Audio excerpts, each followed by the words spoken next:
Om Namo Bhagavate Vasudevaya.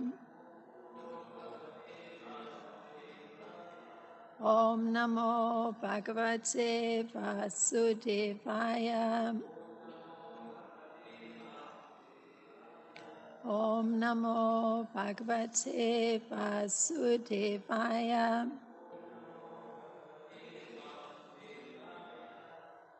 So this morning we'll be looking at Canto 10, Chapter 54, and the text is 43. It's on the board and we can chant it responsibly. Atma moha nirnam eva palpate deva mayaya surit durit udashina iti dehatma maniman atma moha nirnam eva palpate deva mayaya surit durit udashina iti dehatma maninam atma moha nirnameva palpate deva mayaya surit durit udashina iti dehatma maninam. Please chant. Atma moha nirnameva kalpate deva mayaya surit durit udashina iti dehatma maninam atma moha nirnameva kalpate deva mayaya surit durit udashina iti dehatma maninam atma moha nirnameva kalpate deva mayaya surit durit udashina iti dehatma maninam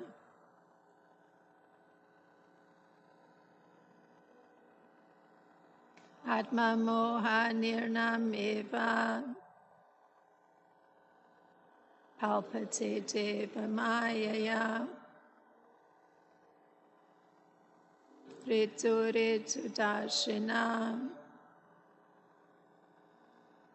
iti dehatma maninam. The word for word, atma, about the self. Moha, the bewilderment. Nirnam, of men. Eva, only. Palpate, is effected. Deva, of the Supreme Lord. Maya, by the illusory material energy. Surit, a friend. Durit, an enemy. Udashina, a neutral party. Iti, thus thinking. Doha, sorry, my computer changed it. Deha, the body. Atma, as the self. Maninam, for those who consider. So the translation for text 43. And this is Lord Balaram speaking.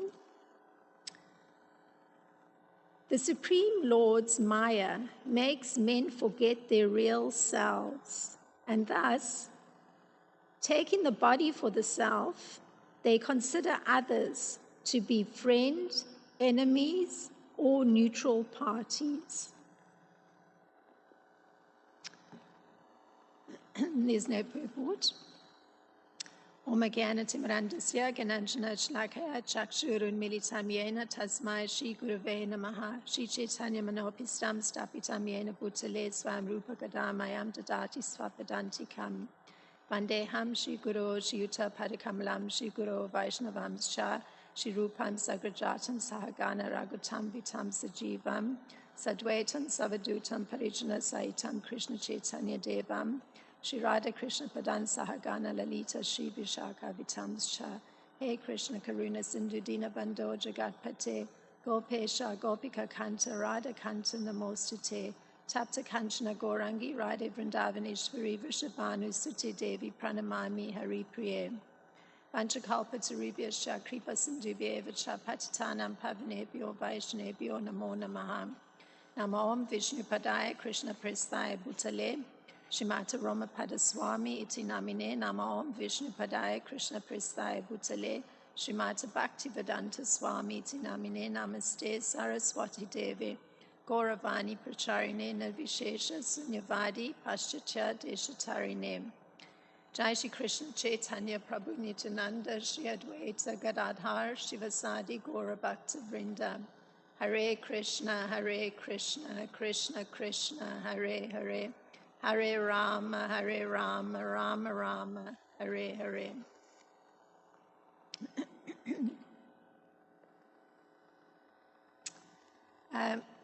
There is a commentary on this verse that isn't a BBT commentary, because this particular section of the Bhagavatam doesn't have Srila Prabhupada's commentary, but his disciples, and here the disciples haven't put a commentary, but a commentary does exist on this verse. It's from Srila Vishwanath Chakravarti Thakur, and from his commentary, this particular statement on the part of Lord Balaram comes in response to a question that was asked by Queen Rukmini.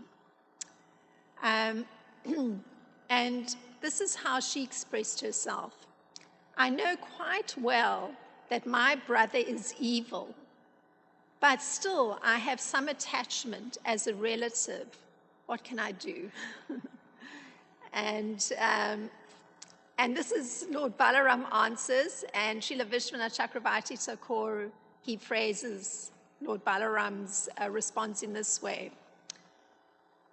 Certainly, for an elevated personality such as you, this bad judgment is not proper.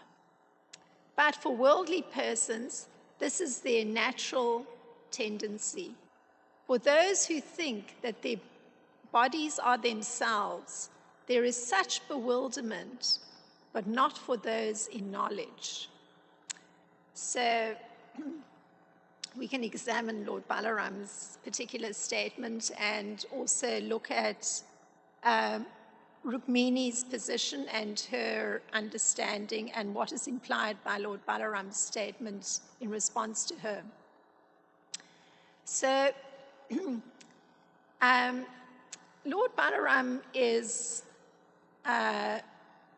seeing that there's some, and this is expressed by Rukmini, that she has some attachment for her brother, even though she understands that he's an evil entity. So the symptom of somebody being attached, which Rukmini is acknowledging as her position in relation to her brother, is that the person is directed according to the dictation of his or her senses. So it's usually considered a test for an elevated person, which is what Lord Balaram was referring to as being the position of Queen Rukmini. The test for a yogi or a devotee of Lord Krishna, such as Rukmini, or a self-realized soul, is being able to control his or her senses according to his or her plan. So the intelligence has to be controlling the senses. So Rukmini is putting herself into the general category of persons who are directed by and serve their senses. So this is considered the general condition of persons. Most persons are at the mercy of their senses. And she's putting herself into that category. Now, Srila Prabhupada, he makes a comparison. And the comparison is that the senses are like venomous serpents. And this is so because the senses want to act loosely and without any restriction. And Srila Prabhupada makes a generalization, and he says that the yogi or the devotee of Lord Krishna has to be very strong with these serpents. So it's like literally every yogi or every devotee is dealing with a bunch of vipers or cobras. And so in effect, it's like functioning as a snake charmer with one's senses. So this is Srila Prabhupada's generalization. Now, a snake charmer usually sits out of biting range of the snakes that he has there. And these, of course, may be cobras or vipers. And also, he keeps the snakes in a starved or dehydrated state. So that, in fact, the creature is reluctant to attack because it's already in a weakened condition. And in fact, just as an aside, the snake itself is viewing the snake charmer together with the particular instrument that he's holding, more not in terms of actually hearing the sound, but watching that person as though the person is a predator, and hence you see the body rising in that position ready to strike, even though the snake is in a very weakened state. So the same kind of approach needs to be used with senses. They need to be kept withdrawn from sense objects, and they need to be dependent on the devotee or the person who's practicing devotional life, the yogi. And Lord Krishna, he explains it this way. One who is able to withdraw the senses from sense objects, and he uses a different comparison, as the tortoise draws its limbs within the shell, is firmly fixed in perfect consciousness. That's Bhagavad Gita 2:58, and the Sanskrit is yada samharate chayam karma niganiya sarvasha indriyan vindayarte payas tanya prajna pratishtita. So Rukmini, she had given this external consideration to the family relationship that existed between her and her brother Rukmi. At the moment when Lord Krishna, who now is her husband, he had taken up his sharp sword and he was just about to kill her brother Rukmi. And this was after Krishna had been struck by Rukmi's arrows, and he had broken Rukmi's bow, and again Rukmi had struck Krishna with arrows. Again Krishna broke his bow, and then Krishna also broke into pieces every subsequent weapon that Rukmi had tried to take up. such as his pointed spear, his sword and shield, his pike, his javelin, and his bludgeon. In each case, so Krishna has those kind of mystic powers that he's able to shatter each weapon. And the moment when Rukmini witnessed that Krishna was about to kill her brother Rukmi, she appealed to Lord Krishna. And it's described in this way. So this is the form, that particular moment. Seeing Lord Krishna ready to kill her brother, saintly Rukmini was filled with alarm. She fell at her husband's feet and piteously spoke. So that's the particular moment. So Rukmini, she certainly exhibited keeping her senses under the control of her intelligence.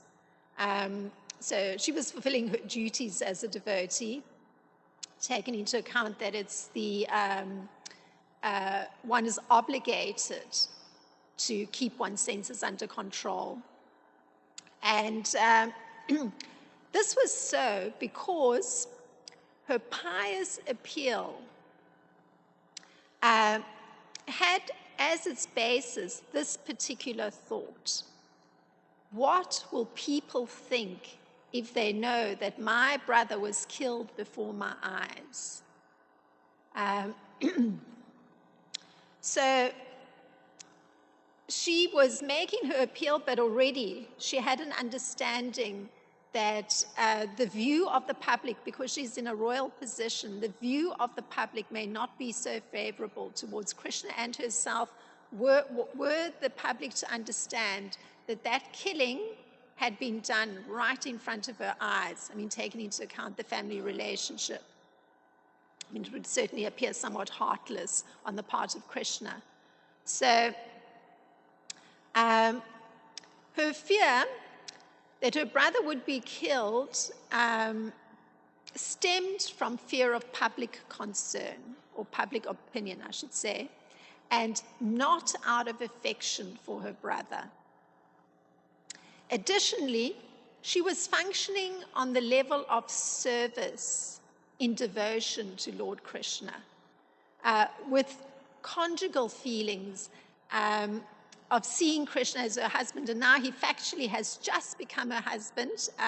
There had been a particular scenario that had just enacted itself prior to this moment of Rukmi challenging and attacking Krishna, and that is that as a Kshatriya or a king, which Krishna was in that particular moment in time, his position, he was permitted to actually fight the opponents and actually kidnap the wife he wished to take, and that was Rukmini.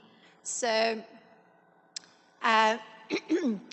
she was, in fact, even prior to that moment, that now it's factually the case that she's become the wife of Lord Krishna, she had actually developed an internal devotional mood that was in the mood of seeing Krishna as her husband long before this moment actually came about. Because that's part of practicing devotion to Lord Krishna. One comes to develop a certain mood of love.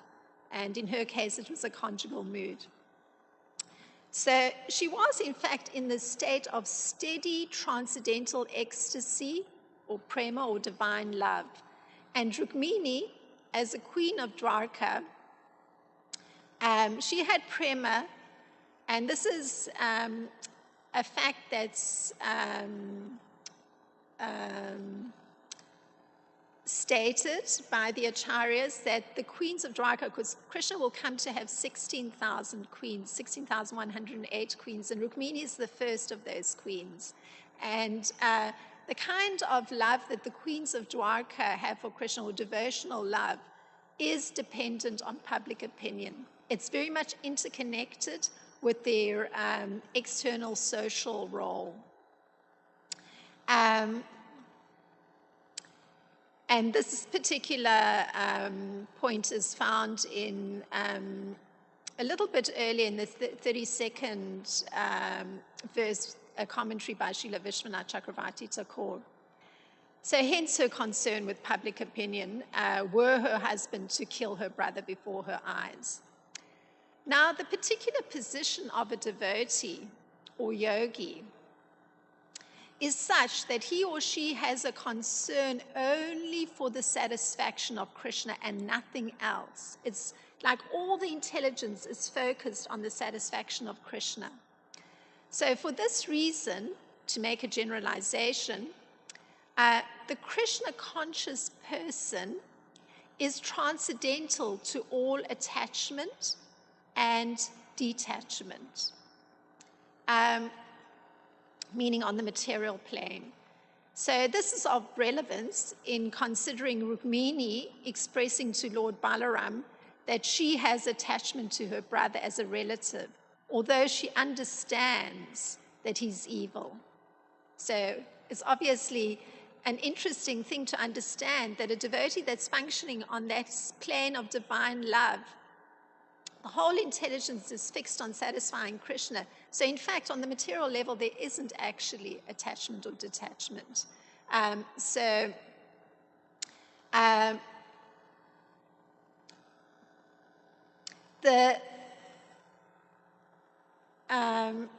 Prabhupada explains this position of the devotee, or one who's practicing devotion to Lord Krishna.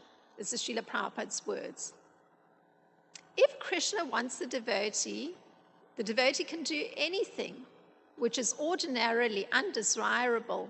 And if Krishna does not want it, he does not do that which he would ordinarily have done for his own satisfaction.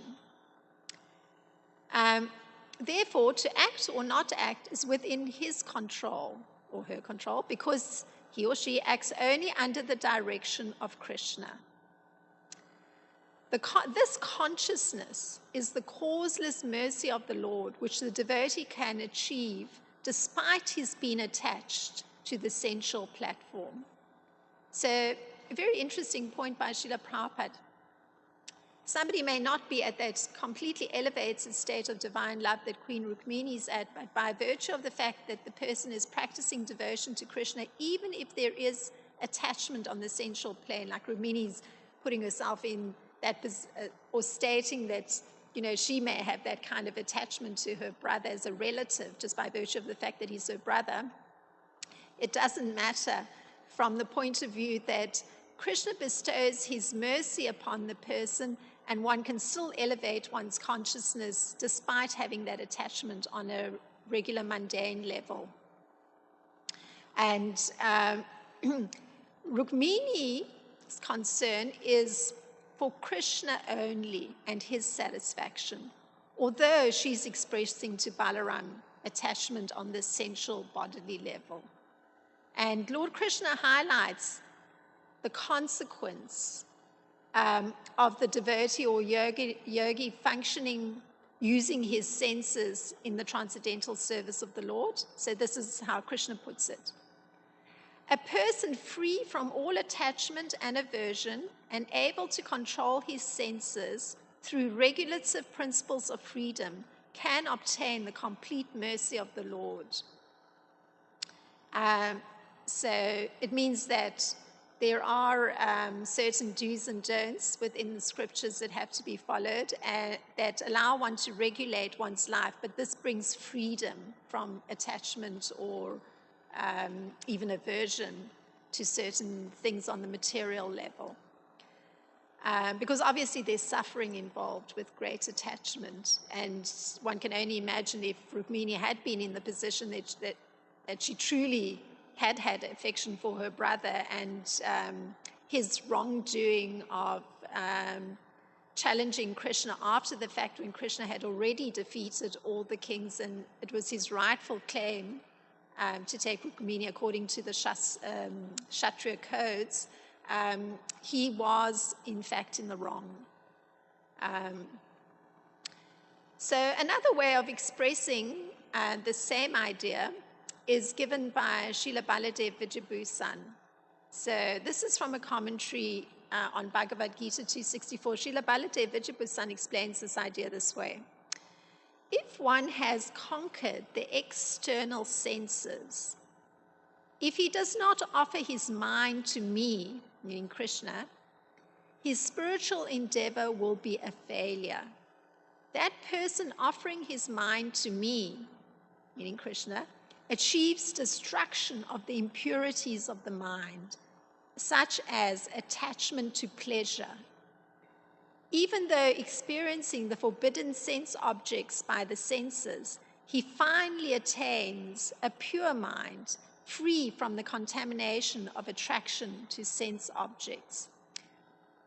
So this idea that having some attachment, attraction, or wanting to find pleasure in sense objects is problematic is from the point of view that attachment in that kind of way to very temporal things is bound to bring suffering.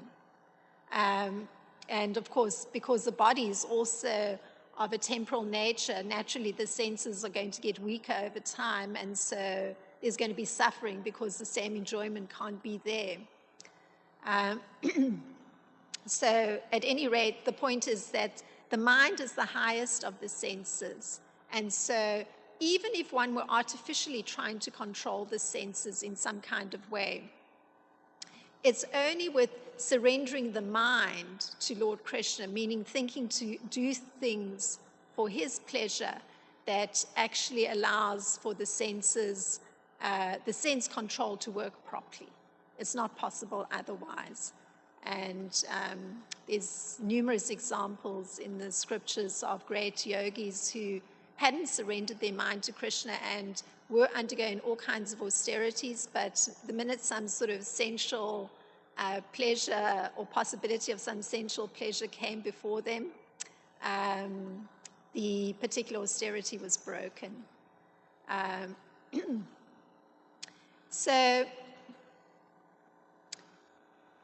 Srila Baladev Vijayabhusan, he says that this is because the senses are now devoid of attraction and repulsion under the control of the mind, which is offered to me. So that's the success of being able to control the senses, or those vipers that one is living with. Now, there's a description of Rukmini offering her mind to Lord Krishna. And this is of relevance, obviously, because if she's thinking that, she may have some, or expressing that she may have some attachment on the mundane level to her brother, the fact that we've just understood that actually if one is offering one's mind to Lord Krishna, then those senses are under control. And even if there was some such attachment, by virtue of the fact that she's offered her mind to Lord Krishna, means that automatically her consciousness is on an elevated plane. So there's a description of Rukmini offering her mind to Lord Krishna.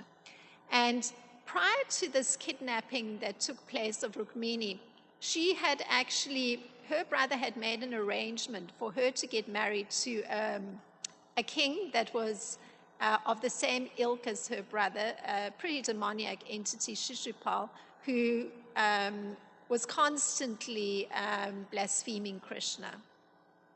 And she was rather distressed at the thought, and what she did, she took matters into her own hands, and she wrote a letter which she had a Brahmana travel and go and deliver to Krishna, asking that he please kidnap her. So in the letter that Rukmini had sent, this reveals something of how she's surrendering her mind to Lord Krishna. Rukmini said, and this letter has been read aloud by the Brahmana to Lord Krishna when he reaches Lord Krishna. So this is Rukmini addressing Lord Krishna and the Brahmana reading the letter at that time. O beauty of the worlds, having heard of your qualities, which enter the ears of those who hear and remove their bodily distress, and having also heard of your beauty, which fulfills all the visual desires of those who see, I have fixed my shameless mind upon you, Krishna. So, And that's coming from the 52nd chapter of the Srimad Bhagavatam. Srila Vishwanath gives his thoughts, explaining surrendering the sense of hearing and then surrendering the mind, because that's what Rukmini is saying. She first surrendered she was able to surrender her mind because of hearing of the qualities of Lord Krishna. So this is how Srila Vishwanath rephrases things. It's as though Rukmini is talking. Oh, Achyuta, hearing about your beauty and qualities, my mind has lost all shame. I have become completely attached to you. Your beauty and qualities are the cause of my mind becoming shameless, and my 2 ears are also its cause. Therefore, both you and I are at fault. Therefore, you cannot criticize me, and I cannot criticize you. So there's a certain humor, just breaking it down into that it was due to hearing the qualities of Lord Krishna that allowed Rukmini to perceive the beauty and the qualities of Lord Krishna, and as a result of utilizing her ears in that way, her mind, shameless though it may be, had surrendered to Lord Krishna. And she's adding that it's not that she should be criticized for that, and neither should Lord Krishna be criticized. So, recalling Lord Balaram's response to Rukmini, asking what she can do, because she says, I think I'm attached to my brother, despite knowing he's evil. He says that for an elevated person like Rukmini, such bad judgment is not proper. But for worldly people, this is their natural inclination. So the difference between an elevated person and a worldly person is that the former, the elevated person, has knowledge, while the latter is thinking the body to be the self. So that's the understanding, implying that the knowledgeable position is understanding that the body isn't the self. So this understanding of the unchanging nature, or this understanding is that there's an unchanging nature of the soul as opposed to the temporal body. And it's explained by Lord Krishna. He puts it this way. So this is that knowledge that one needs to be carrying to put one in that position of being a yogi or a devotee. As the embodied soul continuously passes in this body from boyhood to youth to old age, the soul similarly passes into another body at death. A sober person is not bewildered by such a change. And it's a very often stated verse from Bhagavad Gita 2.13. Dehinosmin yata dehe, kormaran yovanam jara, tata dehantara praptir, diras tatra namuyati. So the highly intellectual position is seeing the position of the living being as that of an individual soul, not undergoing any change, while the body is changing every moment. So that's the intellectual position. And that change of the body at every moment is that sometimes there's a child form, sometimes it's in a youthful form, and sometimes in a decrepit old form. And the higher intellectual position sees that the same spirit soul is transmigrating through those different forms, and it transmigrates even into another body at the time of death. So for this reason, the natural inclination for those concerned with the pleasures of this world is to mourn at the death of a relative. That's the natural inclination, if one is just functioning on a very ordinary level without any knowledge. So Lord Krishna puts it in a very pithy manner to Arjuna. While speaking learned words, you are mourning for what is not worthy of grief. Those who are wise lament neither for the living nor for the dead. That's Bhagavad Gita 2:11. So it means that one who knows what is the body and the soul does not lament for any stage of the body, either in the living or in the dead condition. So as Srila Prabhupada puts it, the body is not as important as the soul. The body is born and is destined to be vanquished today or tomorrow.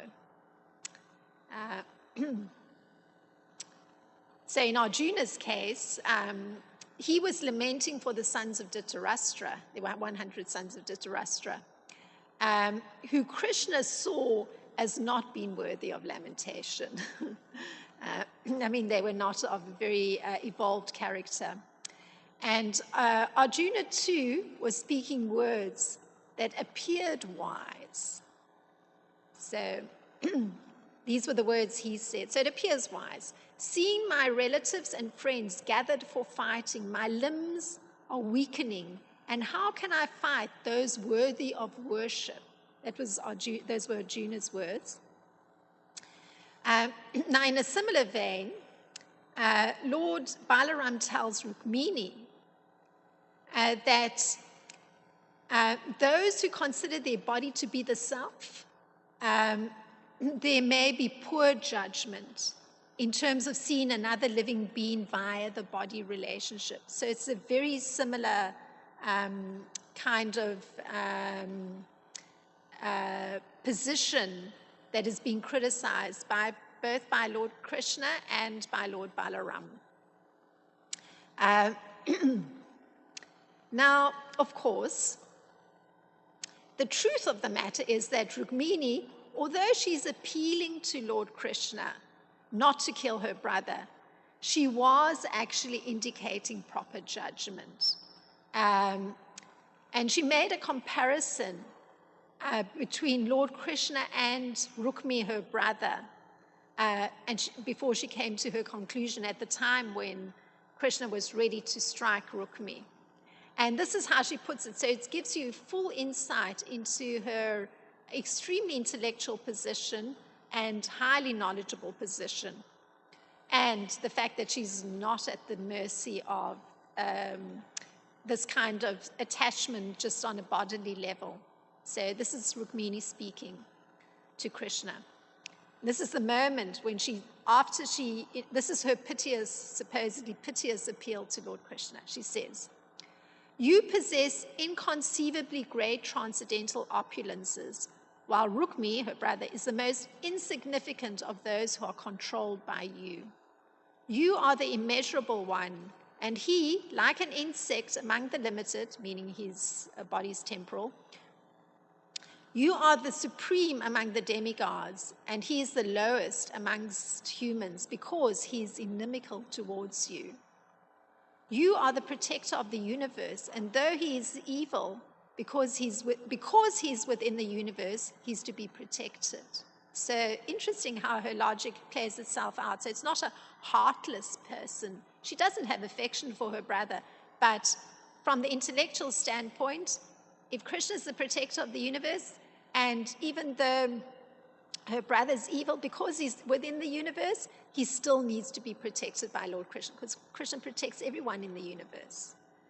He doesn't draw, he may draw a distinction in terms of whether somebody is favorably disposed towards him or somebody isn't favorably disposed towards him, but his protection's equal. So she carries on. "Therefore, all auspicious one with mighty arms, you should not kill this inauspicious person with no power in his arms." So it's very pragmatic.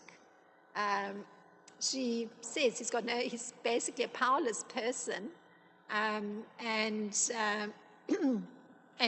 his whole being is inauspicious, but she's appealing to Krishna, who's the most auspicious, don't actually kill him, and recognizing him exactly for what he is.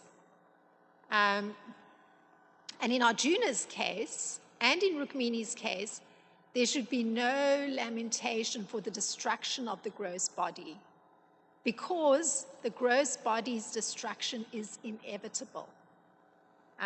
That's the understanding.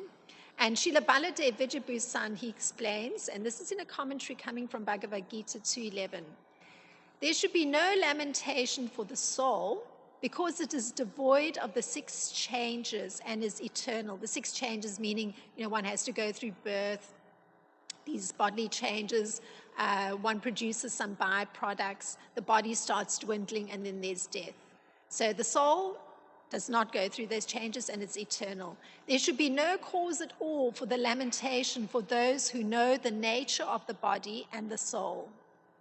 There should be no lamentation for the destruction of the subtle body, since it is indestructible until liberation. The mistake of thinking that is worthy of lamentation, these things which are not really worthy of lamentation, is the quality of a fool. This is not suitable to you who are learned. So that's the one of our acharyas really putting the nail into the coffin of lamenting.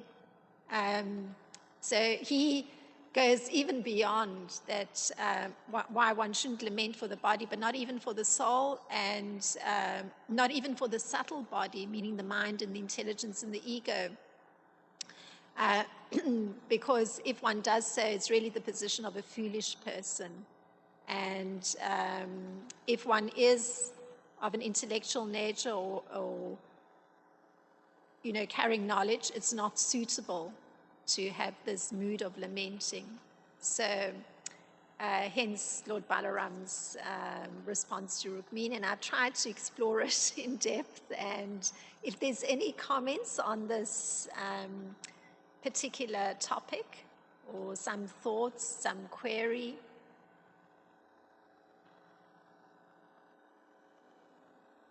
I've put them into the corner behind the in the corner, yes.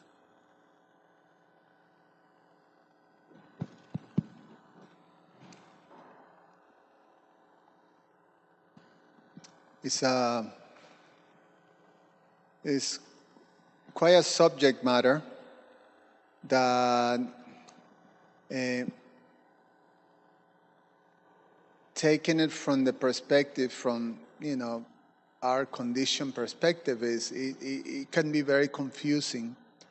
In fact, as you read, there is the part of Rukmini expressing that I have no affection for this demoniac brother, but it seems that she has some selfish motivation, in terms of, because of how the public will look at myself.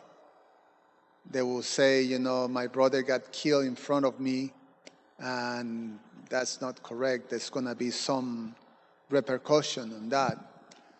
And because of that, she is pleading not to kill the brother. So it seems to be some selfish motivation. And then later, as she's confronted, or Lord Balaram talks, she said, no, actually I'm attached to him. So there is all kinds of very confusing, not necessarily, consistent explanations, However, is when you start, as you analyze it, you make clear that the position of Rukmini is that she's transcendental. She's in that transcendental space. And one of the things that we find in the past tense of the Lord is that One is that everything the devotee, you point out that everything the devotee does is an offering to Krishna, is with a full, their minds is completely absorbed in pleasing the senses of Krishna. So that's all their motivation. Everything is focused on that. But at times you see the devotees, they may see themselves as, because they're experiencing a particular emotion or experiencing something, they may say, I'm fallen, or I'm attached, or I'm this. Is in general described as humility, the natural transcendental humility of the devotee. So I was just going to pass this comment that lamentation is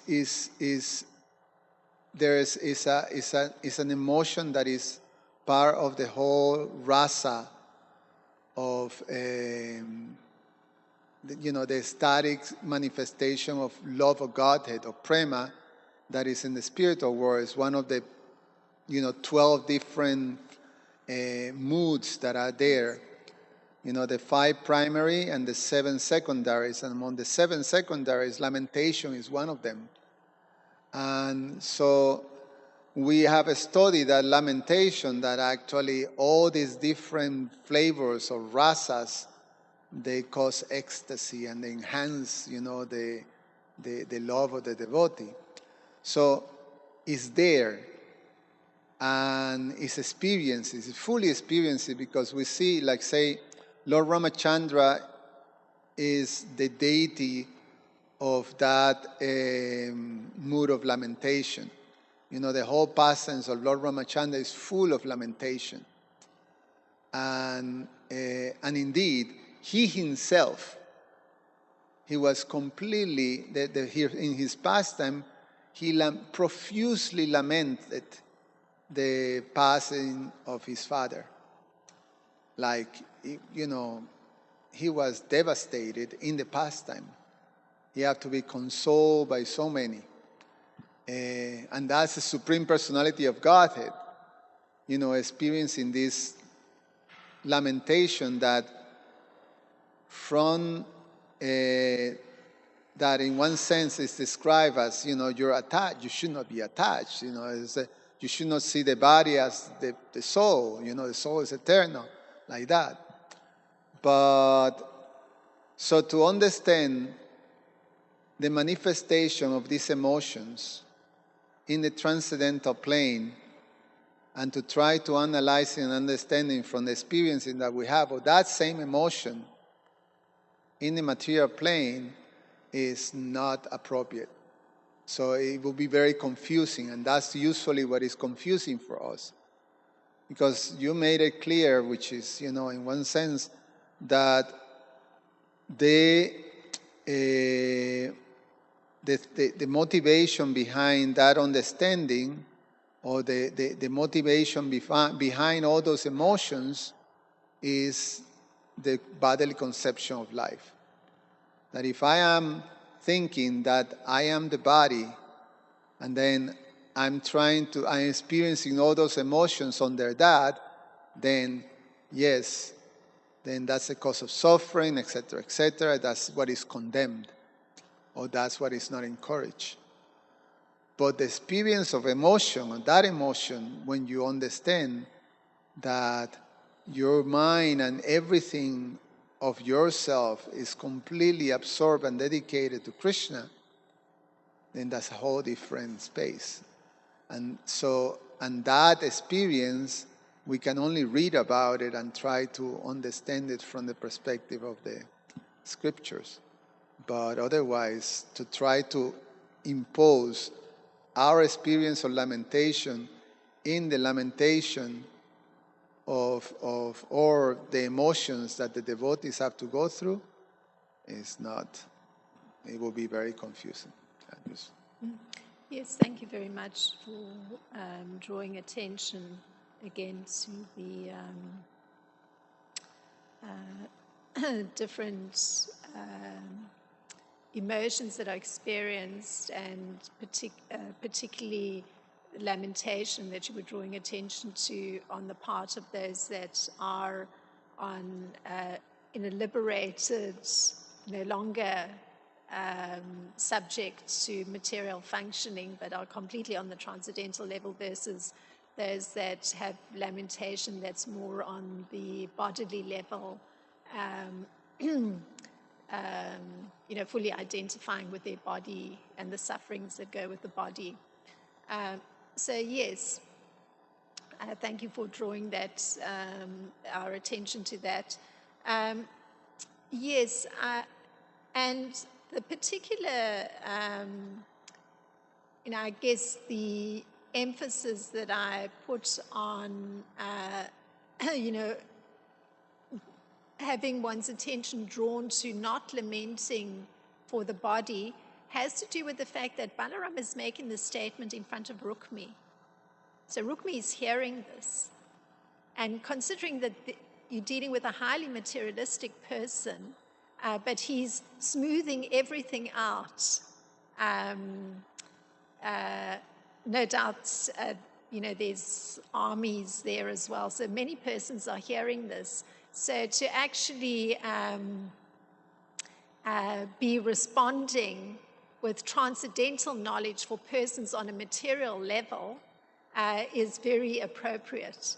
And indeed, it may not, and indeed doesn't apply to Rukmini, as I've tried to point out, because her level of functioning is on the transcendental level. And in fact, I think it was covered in another class that there's a mood of lamentation that she has, but it's on a transcendental level. So although Lord Balaram is saying that it's not befitting for an elevated person to be experiencing attachment on a bodily level, her attachment isn't on the bodily level. But again, he's speaking publicly. So the messages of relevance to general persons that are of a more worldly nature, that don't have all their senses fixed on trying to satisfy the Supreme Lord, and therefore are elevating their consciousness. So, yes, thank you.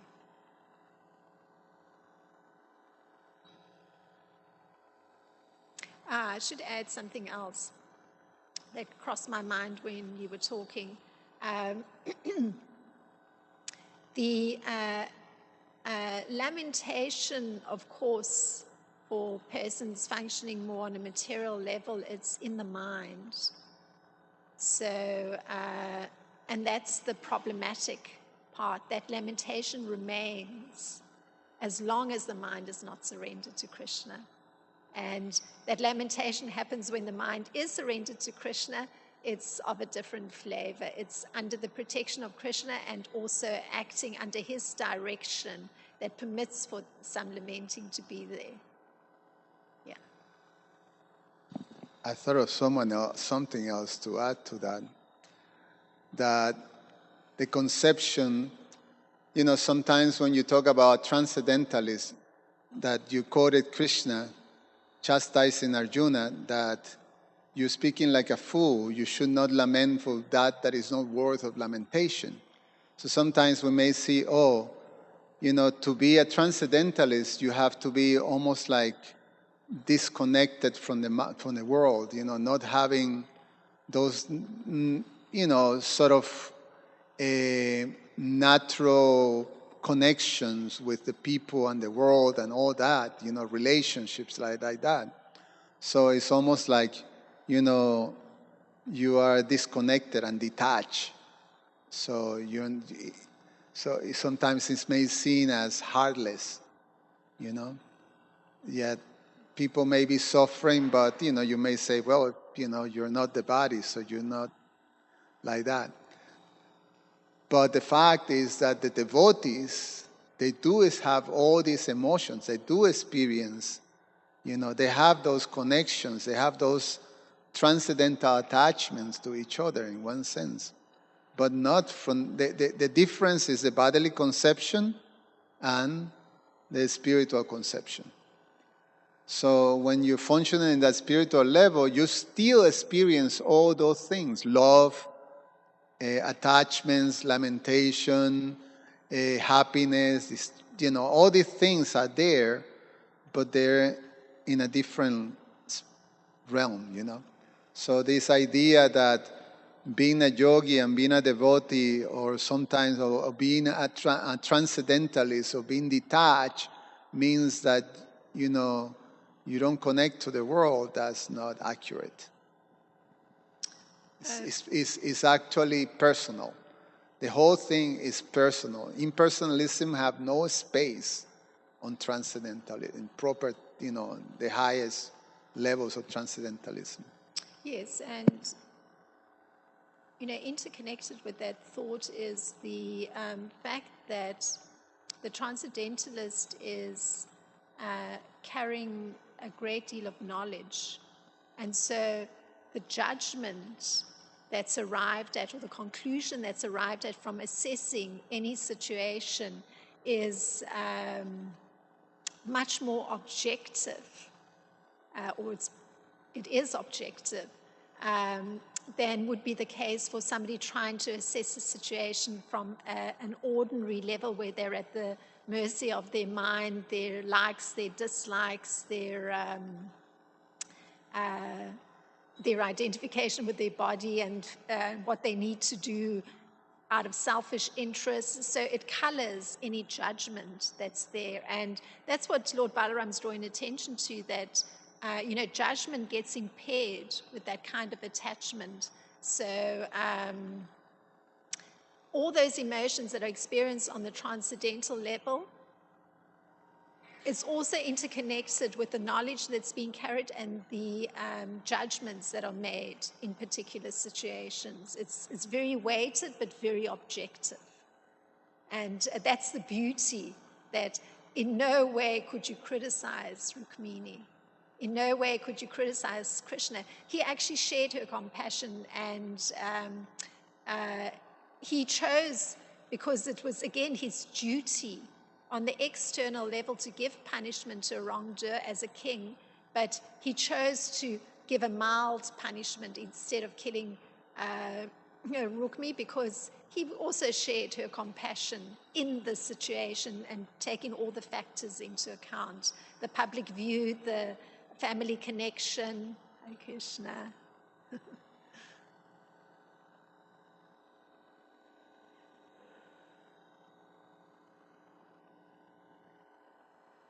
If there isn't anything else, we can end.